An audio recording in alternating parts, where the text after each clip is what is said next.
এদিকে খেয়াল করেন। এই ছেলে, তোমাকে এত শক্তভাবে বলার পরেও কি তুমি কথা বলছো? তুমি কি আসলেই গরু ছাগল হয়ে গেছো? তোমার কাছে বড় মোবাইল থাকে, ল্যাংটা বেটি ছেলেকে দেখে জেনা দেখে তুমি চক্ষু ঠান্ডা করো, তুমি কলিজা ঠান্ডা করো, এই দিয়ে তুমি দেখাতে চাচ্ছ যে আমি শিক্ষিত যুবক। তোমাকে তো আমি সেদিন বলে গেছি যে তুমি বড় মোবাইল আর কাছে রাখবে না কোনো দিন, বড় মোবাইলে পেশাব করে দিবা। বড় মোবাইল তোমাকে ধ্বংস করেছে, তোমার বাপকে ধ্বংস করেছে, তোমার মাকে ধ্বংস করেছে, তোমার বংশকে ধ্বংস করেছে। তুমি বড় মোবাইলে দিন রাত ল্যাংটা মেয়েকে দেখছো, কলিজা ঠান্ডা করছো, চক্ষু ঠান্ডা করছো, আর জান্নাত কিনতে চাচ্ছ। জান্নাতের মেয়ে পড়ে আছে, জান্নাতের মেয়ে অত সহজ নয়। এই মেয়ে, তোমাকে বলছি, তুমি একটা মেয়ে মানুষ, তোমার হাতে বড় মোবাইল কেন? তোমার ওই মোবাইলে ল্যাংটা মেয়ে নাচে কেন? তোমাকে খারাপ লাগে না? তোমার একটু শরম হয় না? তোমার একটু হায়া হয় না? তোমার একটু লজ্জাবোধ হয় না? তুমি কি করো? কই, আমরা তো জাতির কাছে ভিক্ষা চেয়ে মাসে 24 লক্ষ টাকা মানুষকে বেতন দিই, তো বড় মোবাইল ব্যবহার করি না, করতেও পারি না, তো কই আমাদের তো প্রয়োজনও হয় না। তুমি কি করো ওই মোবাইল দিয়ে? তোমার হাতে, তুমি মেয়ে মানুষ, তোমার হাতে মোবাইল কেন? ও দিয়ে তুমি কি করো? বলে আব্দুর রাজাক, সেই দিয়ে আমি একটু বই পুস্তক ঠিক করি, অনলাইনে পড়ি। তুমি অনলাইনে শুধু পড়ো আর কিছু করো না? তুমি শয়তানকে চিনো? শয়তান আল্লাহকে বলছে, আল্লাহ যখন বললেন সর সর এখান থেকে সর, আমি যে বললাম যে তুই আদমকে মেনে নে, তো তুই বললি যে আমি মানতে পারবো না, আমি মাটির তৈরি নই, আমি আগুনের তৈরি, তো তোর অহংকার বেশি হয়েছে, সর সর সর। তখন শয়তান বলছে, ওয়া ইজ্জতাকা ওয়া জালালাকা ওয়া ইরতিফায়ে মাকানাকা, আল্লাহ তোমার মর্যাদার কসম, তোমার সম্মানের কসম, তোমার ইজ্জতের কসম, লা উবিয়ানাল ইনসানা, মানুষকে আমি ভ্রান্ত করবই করব। আমি শয়তান একাই জাহান্নামে যাব না, আদমের ছেলে মেয়েকে নিয়েই যাব, ওদের দেখে ছেড়ে দেবো কি করে ও জান্নাতে যেতে পারে আমাকে বাদ দিয়ে। এই কথা যখন শয়তান বলল, তখন আল্লাহ বলছেন, ওয়া ইজ্জতি ওয়া মাকানি ওয়া ইরতিফায়ে মাকানি ওয়া জালালি, শয়তান তুমি মনে রেখো, আমার সম্মানের কসম, আমার ইজ্জতের কসম, আমার মর্যাদার কসম, আদম সন্তান আমাকে যতবার বলবে ভুল হয়েছে, আমি ততবার ক্ষমা করে দেব। দেখি তুই কি করতে পারিস। তাহলে আপনি বুঝতে পারছেন না শয়তান আপনার কত বড় শত্রু? ও জিদ করে আছে, ও জীবন বাজি রেখে আপনাকে জাহান্নামে নিয়ে যাবে, এটা ওয়াদা করেছে আল্লাহর সামনে, এটার ওয়াদা। এই জন্য কিয়ামত পর্যন্ত বেঁচে থাকবে। এই মেয়ে, ফ্যাশন বোরকা পরে আছো কেন? তোমার পরনে কোন বোরকা এটা? আর তুমি যে মাথায় কাপড় না দিয়ে বসে আছো, এটা তোমার কেমন? তোমাকে কে শিক্ষিতা বলেছে? কে বললো তোমাকে? না, আমি তো কোনোদিন বলিনি। দেখো, জাতির ক্ষতি করে, মানুষের ক্ষতি করে, জনগণকে জাহান্নামে ঠেলে দিয়ে নিজেকে শিক্ষিতা মনে করো না। নিজেকে গুটিয়ে রাখো। জীবন অল্প দিনের, বেশি দিনের জীবন নয়। এইভাবে হাট বাজারে যায় না, প্রয়োজন নেই। কই, আমরা তো কোনোদিন হাট বাজারে যাই না, আমাদের তো চলছে, তো আমরা তো বেঁচে আছি। কোনো দিন নয়, একদিনও নয়, এক সন্ধ্যার জন্য নয়, 1 মিনিটের জন্য নয়, তো কই আমরা তো বেঁচে আছি। তোমার হাটে বাজারে যাওয়া লাগে কেন? ঢং ঢং করে চলে যাচ্ছ হাটে বাজারে। তোমার বাপ নেই, তোমার ভাই নেই, তোমার স্বামী নেই, তোমার দেবর ভাসুর নেই, সব কি মরে গেছে? তুমি কি বিপদে পড়ে গেছো? তোমার একটা আত্মমর্যাদা থাকার দরকার। তোমার বাপের একটা আত্মমর্যাদা আছে, যেটা তুমি রক্ষা করবে। তোমার স্বামীর একটা আত্মমর্যাদা আছে, সেটা তুমি রক্ষা করবে। শোনো, মধ্যখানে তোমাকে বলছি দুটা কথা। সম্মানিত দিনী বোন, আপনাকে বলছে একটু দুটা কথা খেয়াল করেন তো। গল্প করছেন নাকি? আপনাকে গল্প করতে নিষেধ করলাম। একজন যদি আপনার গায়ের উপর দিয়ে এদিকে চলে যায়, তবে আপনি মুখ খুলবেন না। গায়ের উপর দিয়ে চড়ে চলে গেছে, আপনি মুখ খুলবেন না। মুখ বন্ধ করেন। আমি নির্বাচন করতে আসিনি, আমি ভোট চাইতে আসিনি। আপনার স্বভাব ভালো নয় এই কথাটা বলতে এসেছি। আপনার গায়ের উপরে দাঁড়া চলে যাক, আপনি কথা বলবেন না, মুখ খুলবেন না। আর উপস্থিত বৈঠকের দিনী মুসলিম ভাই বোন, ক্ষমতা দেখিয়ে একসঙ্গে বাঁচতে চায়েন না। হ্যাঁ দেখে নিব কে কি করে। এই ক্ষমতা দেখে 1 মিনিট বেঁচে থাকার চেষ্টা করিয়েন না, এরই নাম জুলুম। দাঙ্গাবাজি করে ক্ষমতা দেখিয়ে দলীয় দাপট দেখিয়ে মানুষের জমি দখল করিয়েন না, মানুষকে জেল হাজতে দিয়েন না, দোকানে বসে মানুষের বিরুদ্ধে আড্ডা পিটিয়েন না, মানুষের বদনাম করিয়েন না, সুদ ঘুষ খেয়ে অর্থ সম্পদ তৈরি করে অহংকার করিয়েন না, দাঙ্গাবাজি করে ক্ষমতা দেখিয়ে আত্ম অহংকার করে 1 মিনিট বাঁচার চেষ্টা করিয়েন না। মাটির মানুষ নরম হয়ে যান। প্রতিবেশী যা বলেছে বলেছে, উত্তর দিবেন না। প্রতিপক্ষ যা বলেছে বলেছে, উত্তর দিবেন না, সময় শেষ হয়ে গেছে। শুনুন, উপস্থিত বৈঠকের মুসলিম বোন, আপনার কাছে এসেছি, আপনি একটু খাস করে 2টা কথা শুনে রাখেন। প্রথম কথা হলো এই যে আপনার একটু আত্মমর্যাদা থাকা দরকার। আত্মমর্যাদা, মান সম্মান। আপনার বাপের একটা আত্মমর্যাদা আছে, সেটা রক্ষা করা উচিত। আত্মমর্যাদা কাকে বলে দেখেন তো, আপনাকে আমি দেখাচ্ছি, 2-3টা দিক দেখাচ্ছি। আল্লাহ রাসূল জান্নাতে ঢুকলেন, ঢুকে দেখলেন স্বপ্নে খুব সুন্দর একটা টকটকে ঝকঝকে ঘর, বুখারীর হাদিস। তা আল্লাহ রাসূল বলছেন যে পাশে একটা বৃদ্ধা মহিলা, এই মহিলা বলতে পারো এই ঘরটা কার? তখন মহিলা বলছে, জি এটা উমরের ঘর। তখন আল্লাহ রাসূল বলছেন, আমার মনটা চাইলো যে আমি একটু ঘরটার ভিতরে ঢুকে দেখি, বাহির যদি এত সুন্দর হয় ভিতরই বা কেমন, দেখার আমার স্বাদ হলো। কিন্তু মনে পড়লো উমরের আত্মমর্যাদার কথা। উমর খুব বড় মানুষ, তার ঘরে ঢোকা যাবে না, তাই আমি ঢুকলাম না। সকালে উমরের সাথে দেখা হয়ে গেল, উমর আমি জান্নাতে ঘোরার সময় দেখলাম তোমার একটা ঘর, আমার মনটা চাইলো তোমার ঘরে ঢুকি, কিন্তু তোমার আত্মমর্যাদাকে হিসাব করে আমি ঢুকতে পারিনি। উমর তখন বলছেন, আপনি আমার আত্মমর্যাদাকে খেয়াল করেন? এই বলে তিনি কাঁদতে লাগলেন। আত্মমর্যাদা। এবার তোমার কাছে চলে আসলাম, একবারও তোমার সাথে। তখন জুবাইর বলছেন, আসমা রাসূলের উটের পিঠে উঠোনি আমার আত্মমর্যাদাকে রক্ষা করতে গিয়ে এইটা ভালো, তবে তুমি যে খেজুরের বোঝা মাথায় করে চলে আসো, এটা আমার কাছে আরো বেশি খারাপ লাগে। এতে আমার আত্মমর্যাদা আরো বেশি বাধা দেয়, আমি এটা চাই না। তো তোমার স্বামী, তুমি বাজারে চলে যাও, এর গায়ে ধাক্কা লাগে, আসকারা মাস্কারা মুখে দিয়ে চোখে দিয়ে ঢং ঢং করে ঘুরে বেড়াতো, তোমার বাপের একটু আত্মমর্যাদাতে বাধা দেয় লাগে না? খারাপ লাগে না? তোমার ভাইকে একটু খারাপ লাগে না? সবাই কি পশু প্রাণী হয়ে গেছে? বুঝে না ওরা, অন্তর আছে বুঝে না, দেখে না ওরা, চক্ষু আছে দেখে না, শোনে না ওরা, কান আছে শোনে না। উলাইকা কালানাম, তারা পশু প্রাণীর মতো, তারা গরু ছাগলের মতো, তারা কুকুর শ্রীলের মতো। তাহলে বাপ চাচার আত্মমর্যাদা হারিয়ে গেছে, এরা কি কুকুর শ্রীলের মতো পশু প্রাণীর মতো হয়ে গেছে?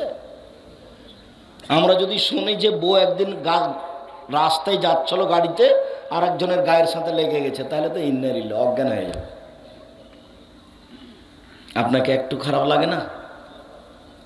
উপস্থিত বৈঠকের মুসলিম বোন, শুনুন আত্মমর্যাদা। ওয়াইমের বলছেন, আল্লাহর নবী, আমি দেখছি যে আমার স্ত্রীর সাথে একজন অন্যায় করছে, তো কি করব? তখন আল্লাহ রাসূল বলছেন, 4 জন সাক্ষী খুঁজবা, নইলে তোমাকে পিটাবো।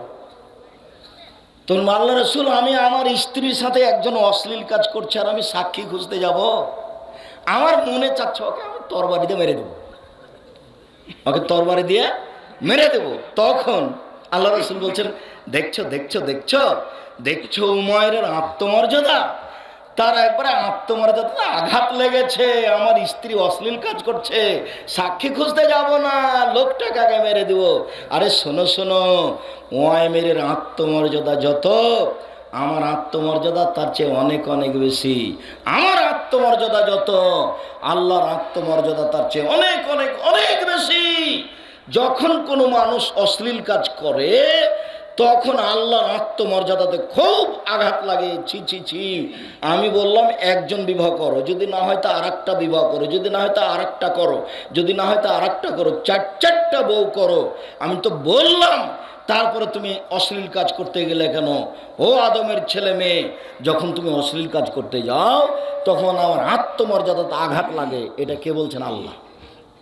কথাটা বলছেন আল্লাহর নবী। এবার আপনাকে আমি সতর্ক করছি। আবু হুরায়রা রাদিয়াল্লাহু তাআলা আনহু বলেন, রাসূল সাল্লাল্লাহু আলাইহি সাল্লাম বলেছেন, তিন শ্রেণীর মানুষ জান্নাতে যাবে না।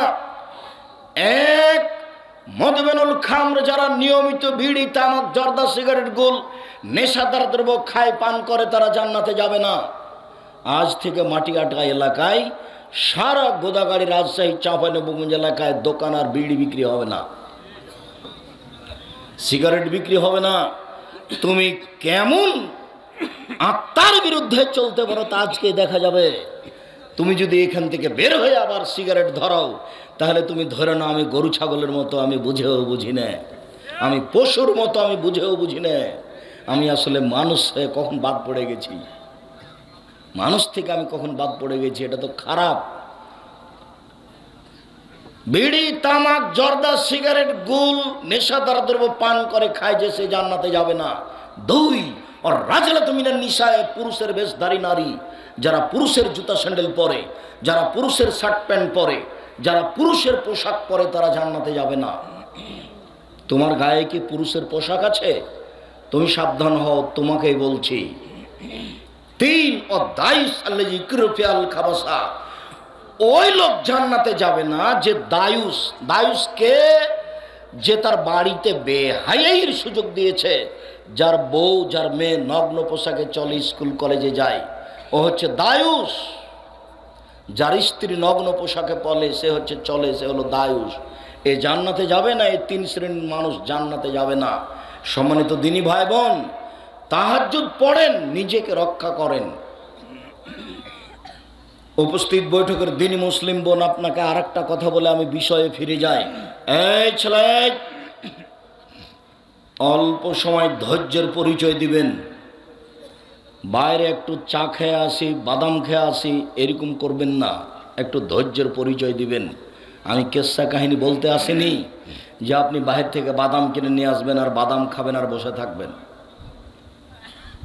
আমার একটা বাক্যের মূল্য 1 কোটি টাকা হিসাব করে বসে থাকতে হবে। আর নিজেকে মানুষ মনে করিয়েন, ধৈর্যের পরিচয় দিয়েন। ধৈর্য ঘোড়ার ডিম নয়।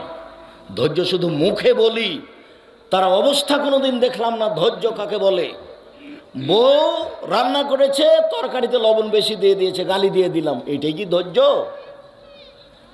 হালবাহে এসে দেখি বউ গরুর নাইন্দে পানি দেয়নি, তখন পিটিয়ে দিলাম, এটাই কি ধৈর্য? ধৈর্য কি জিনিস? ধৈর্য কাকে বলে? ধৈর্য কি শুধু শব্দ, না এর কোনো বাস্তবায়ন আছে?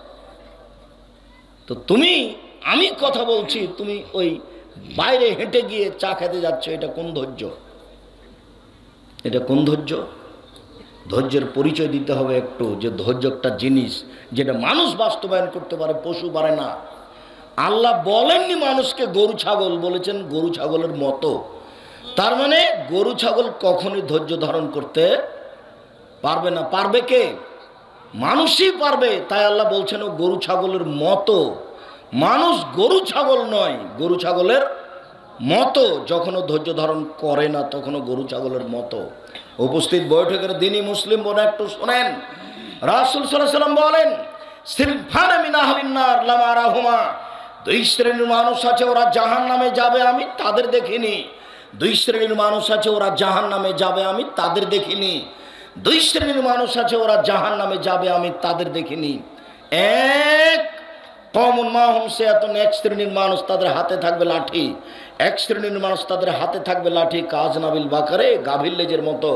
এজরিবুনা বিহান নাস, তারা মানুষকে মারবে। লাঠি থাকবে হাতে, গাভীর লেজের মতো, একদিক মোটা একদিক চিকন, তারা মানুষকে মারবে। এরকম লাঠি থাকে প্রশাসনের লোকের হাতে, এরকম লাঠি থাকে যারা কলেজ বিশ্ববিদ্যালয়ে পড়ে মারামারি করে, এরকম লাঠি থাকে যারা দলীয় দাপট দেখা দেয় যে তাদের হাতে। যাদের হাতে এরকম লাঠি থাকবে, ওরা জাহান্নামে যাবে, ওদের আমি তাদের দেখিনি। 2 নিসাউন মহিলা কাসিয়াতুন কাপড় পরে থাকে, আরিয়াতুন উলঙ্গ। দেখো তো তোমার কাপড়টা এরকম কিনা। আপনি যে একজন মুসলিম বোন, আপনি যে ছোট ব্লাউজ পরে আছেন, তো এইখান থেকে নিয়ে কবজি পর্যন্ত এটুকু ফাঁকা, এটুকু কি? এটুকু আপনার শরীরের অঙ্গ নয়? আপনি যে ছোট ব্লাউজ পরে আছেন, পেট দেখা যায়, এটুকু কি? এটুকু আপনার শরীরের অঙ্গ নয়? আপনি যে শাড়ি পরে আছেন, মোজা পরেননি, আপনি যখন অটোতে উঠতে যান তখন হাঁটু পর্যন্ত দেখা যায়, আপনার শরম বোধ হয় না? আমি শাড়ি পরা হারাম বলিনি, আমি বলেছি সালোয়ার কামিজ মেক্সি চাদর পরেন। শাড়ি যদি পরেন তাহলে 2 ছাড়ের ব্লাউজ পরতে হবে, এ কথা বলেছি। শাড়ি যদি পরে বাড়ি থেকে বের হন তাহলে পায়ের মোজা পরতে হবে। নইলে যখন আপনি অটোতে উঠবেন, রিক্সাতে উঠবেন, তখন পা হাঁটু পর্যন্ত দেখা যাবে। আপনি একটা মহিলা মানুষ, আপনার অঙ্গ যদি দেখা যায় তাহলে এই পোশাক উলঙ্গ পোশাক। আর যেগুলো পরে আমাদের মেয়েরা স্কুল কলেজে যাচ্ছে, এটা তো পোশাক নয়, এটাই ল্যাংটা পোশাক, যা দিয়ে শরীরে অঙ্গ প্রত্যঙ্গ বোঝা যায়। এটা পোশাক আল্লাহ রাসূল বলেননি। রাসূল সাল্লাল্লাহু আলাইহি ওয়াসাল্লাম বলেন নিসাউন মহিলা কাসিয়াতুন কাপড় পরে থাকে, আরিয়াতুন উলঙ্গ। মমিলাতুন ওরা পুরুষকে নিজের দিকে আকৃষ্ট করে, ওরা যখন হাঁটে তখন পুরুষেরা তাদের দিকে দেখতে থাকে। মাইলাতুন ওরা নিজেরা আকৃষ্ট হয়, যখন রাস্তায় হাঁটে ওরা তখন কেন জানি কেমন কেমন করে, আনছান আনছান করে। একবার রাস্তা ডান দিকে যায়, একবার বাম দিকে যায়, একবার মাথার চুল নাড়ে, একবার হাত নাড়ে, একবার মুখের ভাঁজ করে কথা বলে। দেখেন তো দিন রাত যেটা চোখে পড়ছে, এরা এইভাবে চলে। লায়াত খোলাল জান্নাত, এরা জান্নাতে যাবে না। ওলা ইয়াজিদনা রিহাহা, জান্নাতে তো যাবে না, যাবেই না, জান্নাতের গন্ধ পাবে না।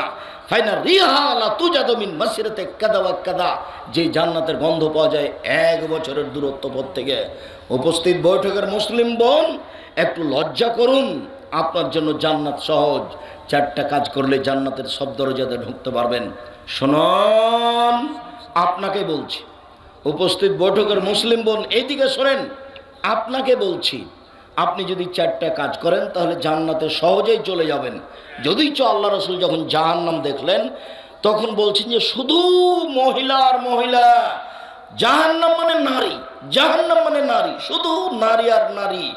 এরপরে বলছেন মহিলার যদি 4টা কাজ করতে পারে তাহলে জান্নাতের সব দরজা খোলা, সবটা দিয়ে ঢুকতে পারবে। এত বড় সুযোগ পুরুষকে দেওয়া হয়নি। 1 সলাত খামসাহা, 5 ওয়াক্ত সালাত আদায় করলো। 2 সমাজ সাহারাহা, রমজান মাসের সিয়াম পালন করলো, রোজা থাকলো। 3 আতাদ বালাহা, স্বামীকে মেনে চললো।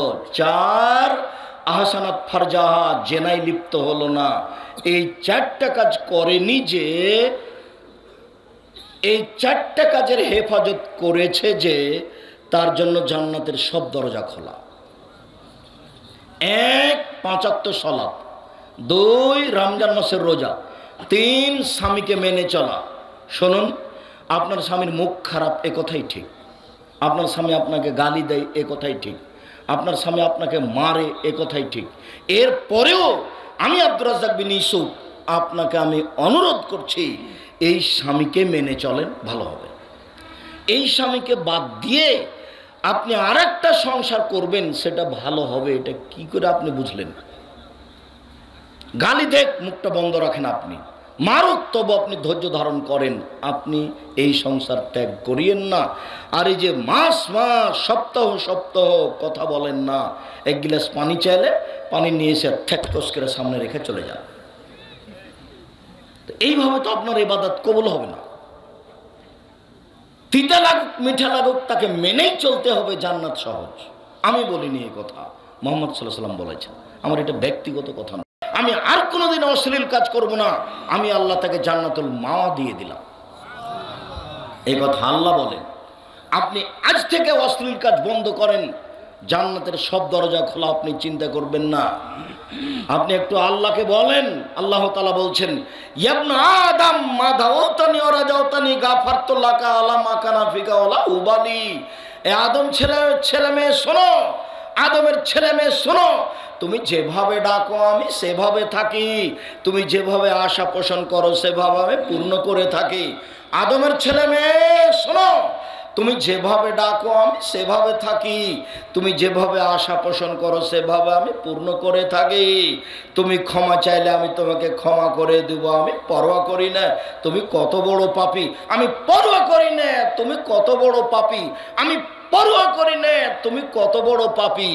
আদমের ছেলে মেয়ে শোনো, লাউ বালাগাত যুনুবুকা আনানা সামায়ে, তোমার পাপ বেশি হতে হতে যদি আকাশে লেগে যায়, পাপ আর পাপ, আকাশ জমিন পরিপূর্ণ হয়ে আছে তোমার পাপে, ফাস্তাক ফারতানি, এরপরে যদি আমি তুমি যদি আমার কাছে ক্ষমা চাও, গা ফারতলাকে, আমি তোমাকে ক্ষমা করে দেব। আল্লাহ উবালি, আমি পরোয়া করি না তুমি কত বড় পাপী, আমি পরোয়া করি না তুমি কত বড় পাপী, আমি পরোয়া করি না তুমি কত বড় পাপী। আদমের ছেলে মেয়ে শোনো, এই দুটা বাক্য আমি পৃথিবীতে বললাম। বিচারের মাঠে যখন তোমরা সবাই আসবে, তখন আমি আল্লাহ তোমাদের সামনে আবার আসব। আল্লাহ আপনার সামনে বিচারের মাঠে এসে বলবেন, আদম সন্তান শোনো, লা আতাইতা বিকুরাবিলার যে খাতায়া সুমা লাকিতানি লা তুশরিকু শায়া লা আতাইতুকা বিকুরাবিহা মাগফিরা। আদমের ছেলে মেয়ে শোনো, আজকে বিচারের মাঠে উপস্থিত হয়েছে পাপ নিয়ে। তোমাদের পাপ আকাশ জমিন পরিপূর্ণ হয়ে আছে, পাপ আর পাপ। আমি আল্লাহ তোমাদের সামনে উপস্থিত হয়েছি, তোমার যে পরিমাণ পাপ আমার সেই পরিমাণ ক্ষমা, তোমার যেই পরিমাণ পাপ আমার সেই পরিমাণ ক্ষমা, তোমার পাপ যত আমার ক্ষমা তত, তোমার পাপ যত আমার ক্ষমা তত, যদি শিরক না থাকে। শেষে একটা বাক্য বললেন, যদি শিরক না থাকে। এটার নাম বাংলাদেশ। ভারত বাংলাদেশে শিরক চলে বিপদ সীমার উপর দিয়ে। এদেশের স্কুল কলেজ শিক্ষা প্রতিষ্ঠান অফিস আদালত কোর্ট কাচারি শিরক দিয়ে ভরা, এদেশের বাড়ি ঘর শিরক দিয়ে ভরা। আপনার মা কুলাতে চাউল ঝাড়ছে, আপনার ছেলে যদি কুলার উপরে চড়ে নেয়, তাহলে আপনার মা বলে সব কুলাক্ষণে ছেলে কুলাতে পা দিতে হয়, তো কুলাতে পা দিলে কি হবে? এটা বলতে পারে আপনার মা, এখন একটু শর্ত বিরক্ত করিস না, এটা বলতে পারে। কিন্তু বলছে যে কুলাতে কি পা দিতে হয়, কুলাতে পা দিলে কি হবে? পা দিয়ে কুলা ভেঙে ফেলে দেয়, তাতে কি আছে? এই কথা আপনার মা বলতে পারেন, আপনার স্ত্রী বলতে পারেন, শর্ত তোরা বিরক্ত করিস না তো কাজ করতে, এটা বলতে পারে। কিন্তু কেন বললো যে কুলাতে পা দিতে হয়, এই কথা কেন বললো? আখাতে চুলহাতে পা দিতে হয় কেন বললো এই কথা? ভাতের পাতিলে পা লেগে গেল, এটা কেমন হয়ে গেলো, এটা কেন বললো? গরুকে লাথি মারা যায় কেন বললো? তুলসী গাছ তুলে ফেলা যায় না, এই কথা কেন বললো? হাত থেকে গিলাস পড়ে গেছে, কুটুম্ব আসতে পারে, এই কথা কেন বললো?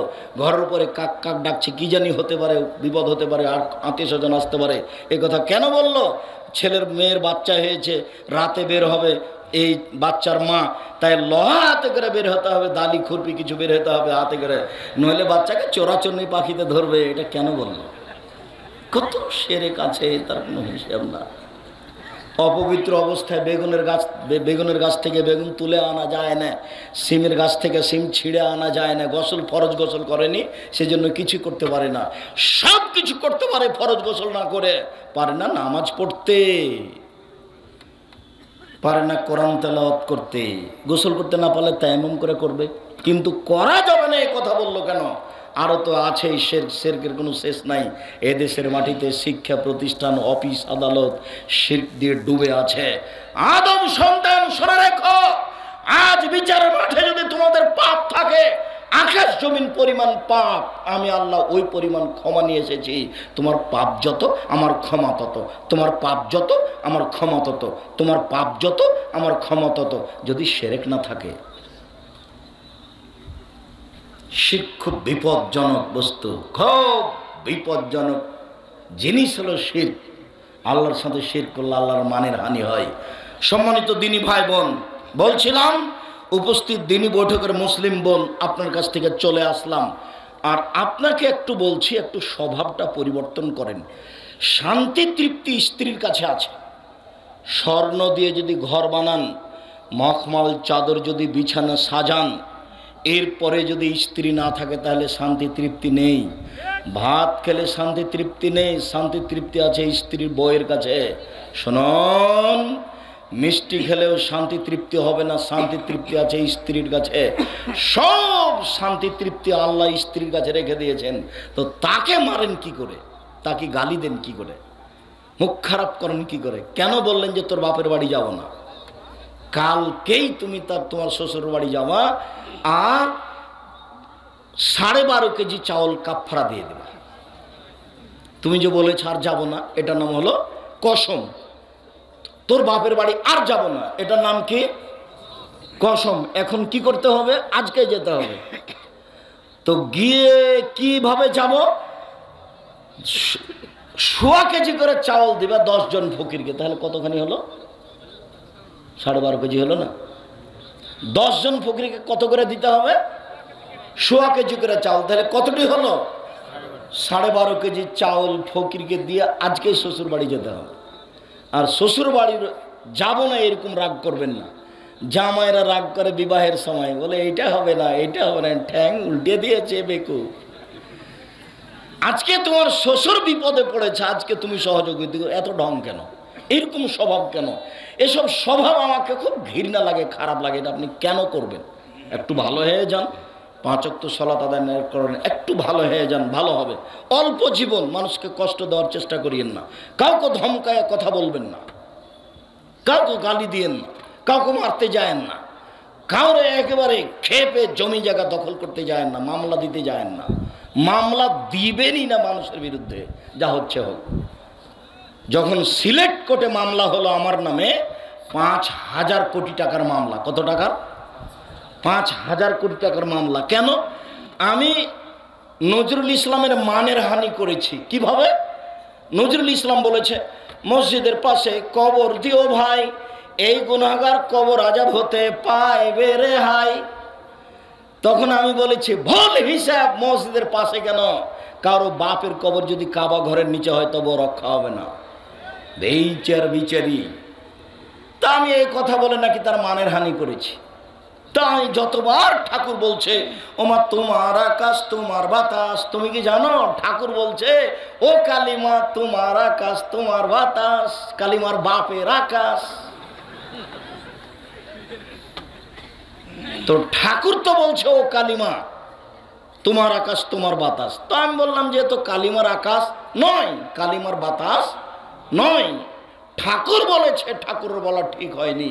তা আমি ঠাকুরের মানের হানি করলাম। এই জন্য কত টাকার মামলা?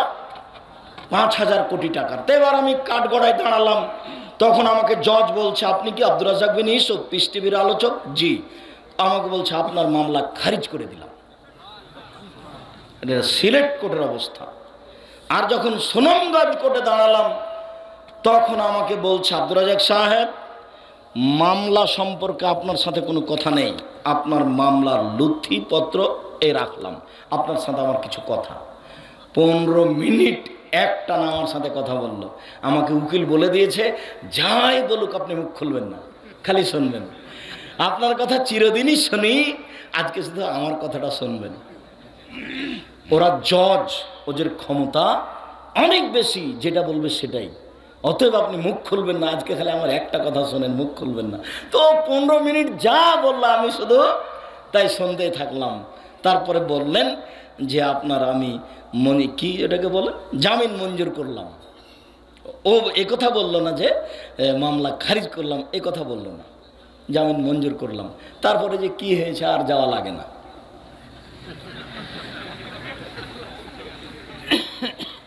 সম্মানিত দিনী ভাই বোন, বলছিলাম মানুষের মান সম্মানে কোনোদিন যাবেন না আঘাত করতে, তার নাম জুলুম। বিচারের মাঠে বিচার দেরি হয়ে যাবে। একজন মুরব্বী মানুষকে যদি ধমকে বলেন, জানো এখান থেকে, কেন এসছেন এখানে, তাহলে তার মান সম্মানের হানি হলো। এটা হলো মানুষের মান সম্মানের হানি, এটা জুলুম। একটার কারণে আপনার বিচার যদি একদিন দেরি হয় তাহলে 50,000 বছর, আর যদি 3 দিন দেরি হয় তাহলে 1.5 লক্ষ বছর বিচার দেরি হয়ে গেল। জানি না আপনার বিচারের মাঠ কত কঠিন হবে। আর যারাই জালেম তাদের বিচার দেরিতে হবে। যারা জাকাত দেয় না তারা ফকিরের মাল মারে খায়। যারা ওষুধ জাকাত দেয় না তারা কার টাকা মারে খায়? ফকিরের। ওরাও জালেম, ওদের বিচার দেরিতে হবে। আল্লাহ রসুল বলছেন, হাত্তা ইউজাবানান নাস, যতক্ষণ পর্যন্ত মানুষের বিচার না হচ্ছে ততক্ষণ পর্যন্ত আপনার এই অবস্থা চলবে। আপনি অপেক্ষা করুন, আপনার বিচার লেট হয়ে গেছে, একদিন লেট হলে 50,000 বছর, যদি 3 দিন লেট হয় 1.5 লক্ষ বছর।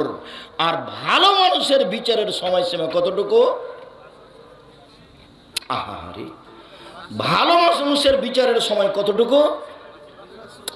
1 ওয়াক্ত সালাত আদায়ের সমান। 1 ওয়াক্ত সালাত আদায়ের সমান ভালো মানুষের বিচার কতক্ষণ হবে? 1 ওয়াক্ত সালাত আদায় করতে কত সময় লাগে? অনুমান 5 থেকে 7 মিনিট, 10 মিনিট। ভালো মানুষের বিচারের সময়সীমা এইটুকু। ভালো মানুষ হওয়ার জন্য জীবন বাজি রেখে চেষ্টা করতে হবে যে কোনো মূল্যে। বিচারের সময় কতটুকু হবে? 7 থেকে 10 মিনিট, 5 থেকে 7 মিনিট, 7 থেকে 10 মিনিট। ভালো মানুষের বিচারেই একটু লেট হয়ে গেলে 50,000 বছর, 3 দিন লেট হয়ে গেলে 1.5 লক্ষ বছর। বিচারের মাঠ বড় জটিল, বিচারের মাঠ বড় হালকা। ভালো মানুষের কবরের শুয়ে থাকার সময়সীমা কতটুকু? বাসর রাতের সমান। 50,000 বছর আগে যে মারা গেছে ও যদি ভালো হয় তো কিয়ামতের মাঠে যখন উঠবে তখন বলবে, আরে এই তো রাত 3টের সময়তে ঘুমালাম স্ত্রীর সাথে কথা বলে, ঘুমাতে ঘুমাতে উঠাতে হচ্ছে কেন? আল্লাহ রাসূল বলছেন, লাইকে জোহা ইল্লা হাবাহালি এলাইহে নাম কানামাতিল আরুসে। উত্তর সুন্দর হয়ে গেছে, কবরে তোমার উত্তর সুন্দর হয়ে গেছে, তুমি ঘুমিয়ে যাও বাসর রাতের ঘুমানোর মতো। তুমি ঘুমিয়ে যাও বাসর রাতের ঘুমানোর মতো, যাকে কেউ উঠাবে না নিজের মানুষ ছাড়া, যাকে কেউ উঠাবে না প্রিয় মানুষ ছাড়া। এই কথা মুহাম্মদ সাল্লাল্লাহু আলাইহি সাল্লাম বলেন। শুনুন, বাসর রাতে 10টা পর্যন্ত গল্প হলো, 11টা পর্যন্ত। তারপরে মা বাসর ঘর সাজিয়েছে, ভাবি নয়, চাচাতো বোন নয়, মা খালা ফুফু বাসর ঘর সাজিয়েছে। ঢুকলাম, দেখি সুন্দরী মেয়ে টকটকে ঝকঝকে হয়ে বসে আছে। প্রথম কাজ মাথায় হাত দিয়ে দোয়া পড়তে হবে। দ্বিতীয় কাজ 2 রাকাত সালাত আদায় করতে হবে। তৃতীয় কাজ দোয়া পড়ে দাম্পত্য জীবনে যেতে হবে।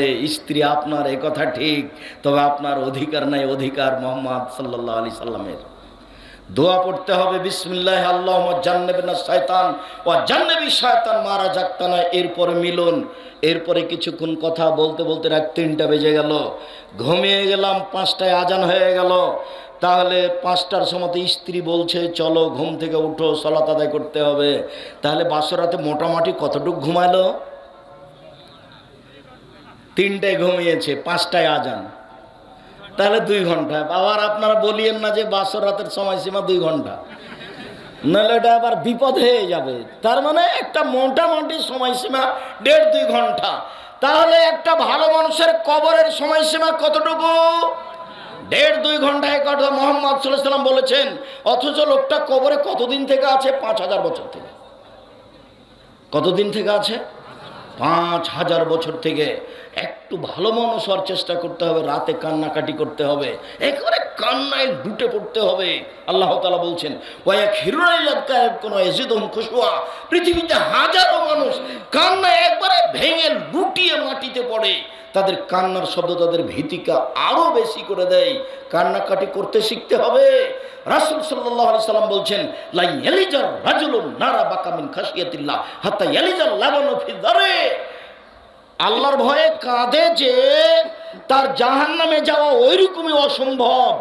গাভীর বাঁট থেকে দুধ বের করে ভিতরে ঢোকানো যেমন অসম্ভব, গাভীর বাঁট থেকে দুধ বের করে ভিতরে ঢোকানো যাবে, এটা যেমন অসম্ভব। আল্লাহর ভয়ে কাঁদে যে তার জাহান্নামে যাওয়া তেমনি অসম্ভব। এ কথা আমি বলিনি, এ কথা মুহাম্মদ সাল্লাল্লাহু আলাইহি সাল্লাম বলেছেন।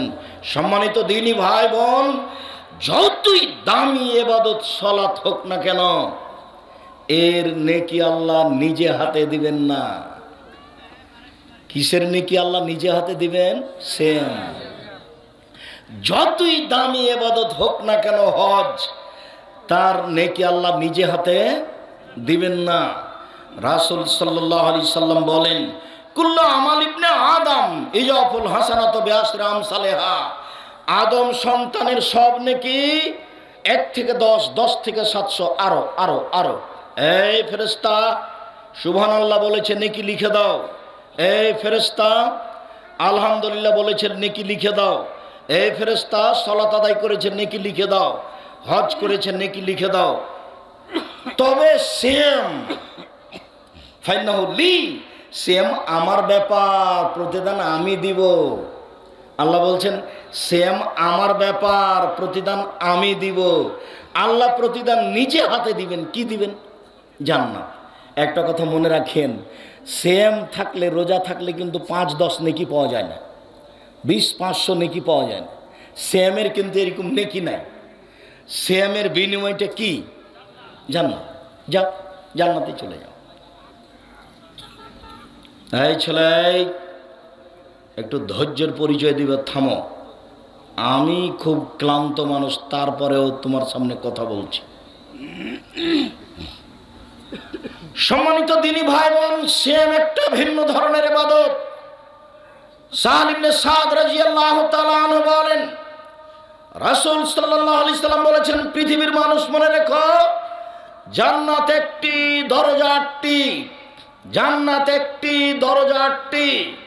একটি দরজার নাম রায়ান, লা ইয়াদখুলু ইল্লা সাইমুন। সেই দরজা দিয়ে সিয়াম পালনকারী ব্যক্তি ছাড়া কেউ ঢুকতে পাবে না। এই যা দাখালা আখিরুম উগলেকা, যখন শেষ ব্যক্তি ঢুকে যাবে এই দরজা বন্ধ করা হবে, অন্য কেউ দরজাতে ঢুকতে পাবে না। একটু বাস্তব দেখায়।